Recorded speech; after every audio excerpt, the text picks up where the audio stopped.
Amma zehni intellektual olaraq təmizləmək mütləq vacibdir. Təmizləmək deyəndə refresh eləmək də, təravət yeniləmək, beyni yeniləmək lazımdır. Təmizləməkdən daha çox yeniləmək ifadəsi düzgün gəlir. Bunun üçün mənim metodum sadədir.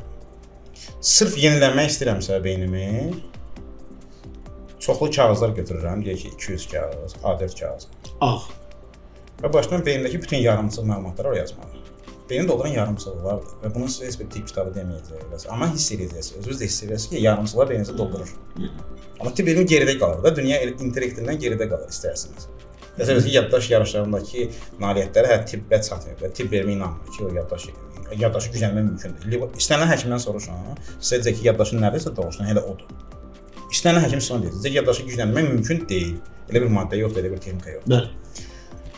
Və beyni yeniləmək üçün dediyim kimi bunu edirəm, bütün yarımçıqları yazıram, beynim artıq boşdur. Amma beyin onda gözləyir. Bu kağızlara nə edəcəksən? Sən əgər o kağızlar sonrasında 5 gündən çox qalacaqsa, ya bir neçə gün qalacaqsa, beyin artıq inanmayacaq, onları geriyə qaytaracaq.